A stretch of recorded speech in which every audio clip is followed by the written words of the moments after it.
मैदान एंड बड़े मियाँ छोटे मियाँ both the movies have tanked at the box office. 100 से 200 करोड़ की बजट वाली मैदान अभी तक 40 करोड़ भी नहीं कमा पाई है। 250 करोड़ इसलिए बोल रहा हूँ क्योंकि इंडियन एक्सप्रेस की एक रिपोर्ट में तो बजट 250 करोड़ बताया जा रहा है, प्रोबेबली बिकॉज ऑफ डिलेज। और बीएमसीएम की तो सच में बीसीएमसी हुई पड़ी है। 350 करोड़ की बजट में बनी बड़े मियाँ छोटे मियाँ अभी तक 100 करोड़ भी नहीं कमा पाई है। ओटीटी और थिएटर राइट्स भी अगर हम मिला दें तो भी दोनों मूवीज अपना बजट रिकवर करते हुए दूर दूर तक नहीं दिखाई दे रहे हैं। मतलब अ डिजास्टर ऑलरेडी। अबे साले तभी बाय द वे, मैंने यहाँ वर्ल्ड वाइड ग्रॉस कलेक्शन की बात की है और इंडिया नेट कलेक्शन की तो बात अभी की ही नहीं है। नेट कलेक्शन तो और भी पुअर है। गजब बेइज्जती है। सुपर हिट या ब्लॉकबस्टर होना तो बहुत दूर की बात है। पर I am more worried about मैदान। इतनी बढ़िया मूवी होने के बाद भी लोगों का इस मूवी से इतनी जल्दी मोहभंग कैसे और क्यों बेकार हुआ? है भैया, मैं तो टूट गया। पर इससे पहले हमें इंडियन सिनेमा गोर्स की बदलती प्रेफरेंसेस पर गौर करना होगा। आइए चर्चा करते हैं कुछ अहम पहलुओं पर।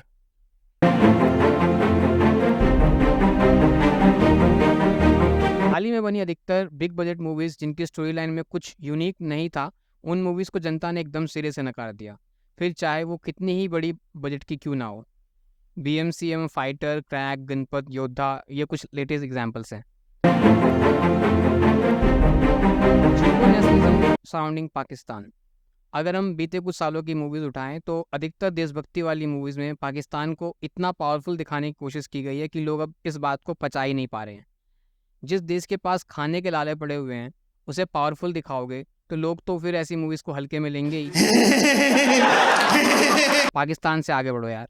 मैं तो बोलता हूँ कि सीआईए पर मूवी बनाओ। क्या बोला तूने? उससे बड़ी टेररिस्ट ऑर्गेनाइजेशन मेरी नज़र में तो कोई भी नहीं है। दुनिया में सबसे ज़्यादा इंस्टेबिलिटी का कारण अगर कोई है तो वो है सीआईए।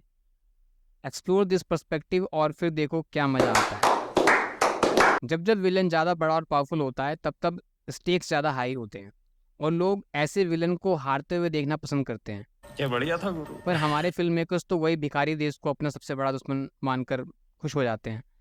वो मुल्क तो वैसे ही आधे आटे के लिए तरस रहा है। ना सीआईए तो चाइनीज इन्वेजन पर ही मूवी बना दो।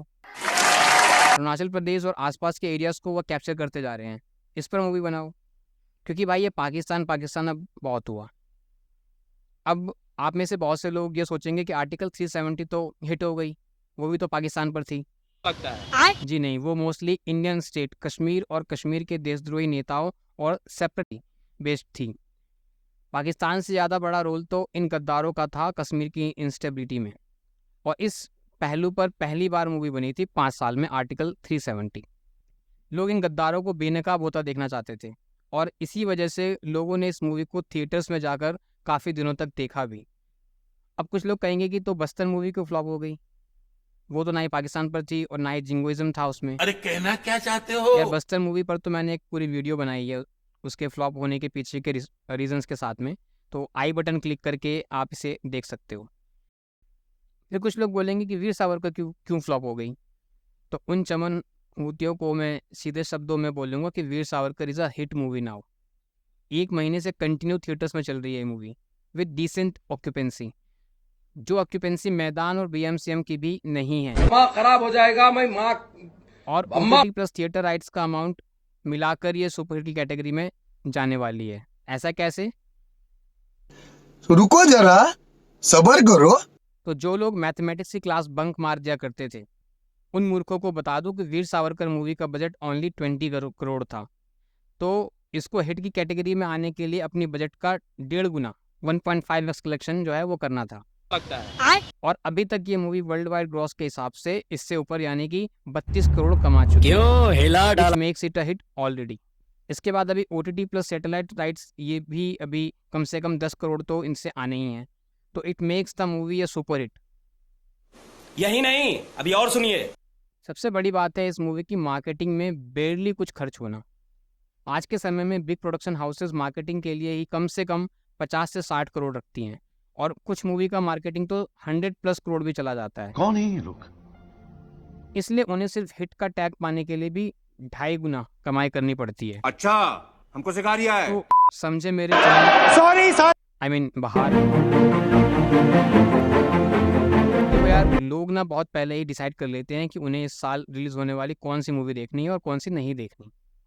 जस्ट बिकॉज आप ईद पर कोई मूवी रिलीज कर दोगे और उसका नाम बड़े मियाँ छोटे मियाँ रख दोगे तो वो हिट हो जाएगी, या किसी बायोपिक का प्रोटैगनिस्ट मुस्लिम है और ये सोचकर ईद के नाम पर आप कमाई कर लोगे, तो यार गुरु घंटालो तुम। This formulas don't work in the real world. और बाय द वे BMCM और मैदान को फ्लॉप करवा के समुदाय विशेष ने यह सिद्ध कर दिया है कि ये दिन सिर्फ अपने भाईजान के लिए फिक्स है, कोई अलग फालतूगिरी नहीं चलेगी।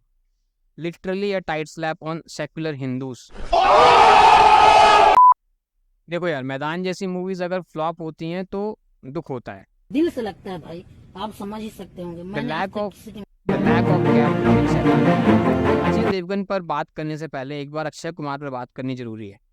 पिछले 2-3 सालों में हमारे खिलाड़ी भैया की मूवीज को बॉक्स ऑफिस का जो बॉक्स ऑफिस कलेक्शन है उसका ग्राफ कंटिन्यू नीचे गिरता जा रहा है। अरे मुझे चक्कर आने लगा। पर क्यों? क्योंकि हर तीसरे महीने उनकी वही शक्ल देखनी पड़ती है जनता को। चेंज के नाम पर उनसे कुछ होता नहीं, तो लोग उनको उसी घिसी पिटी अंदाज में देख देख के अब बोर हैं। ऐसा ही होता है जब आप बिना कोई गैप लिए मूवीज रिलीज करते हैं। अपनी वैल्यू बनाए रखने के लिए आपको कुछ समय के लिए गायब होना पड़ता है, और इसका बिगेस्ट एग्जाम्पल है SRK। Although I don't like movie such as Pathaan या जवान, पर दोनों ही ब्लॉकबस्टर थी और दोनों में ही ठीक ठाक गैप भी था, मतलब 7-8 महीने का गैप था, और अजय देवगन यहीं पे मार खा गए। 1 महीने पहले ही लोगों ने शैतान मूवी देखी थी और फिर से उन्हें अजय देवगन को देखने का मन शायद नहीं हुआ। उसके बाद सेकंड रीज़न है, मैदान के लिए कुछ खास हाइप था नहीं। अब सबको पता है मैदान के बनने से लेकर रिलीज होने तक में लगभग 5 सालों का समय लग गया, और जब कोई मूवी इतनी डिले हो जाती है तो उसका हाइप वैसे ही मर जाता है। जग्गा जासूस के साथ भी कुछ ऐसा ही हुआ था और वो भी फ्लॉप हो गई थी, यूनिक कंटेंट होने के बाद भी।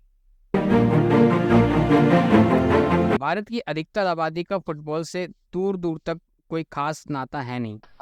Are you comedy? सबसे ज्यादा ये स्पोर्ट केरला, नॉर्थ ईस्ट और बंगाल में खेला और फॉलो किया जाता है। अच्छा, हमको सिखा रिया है। चूंकि ये हिंदी मूवी है तो केरला में वैसे भी इसकी कोई खास प्रचार प्रसार इसका हुआ नहीं, और नॉर्थ ईस्ट और वेस्ट बंगाल से भी कोई फैंटास्टिक कलेक्शन तो आई नहीं है।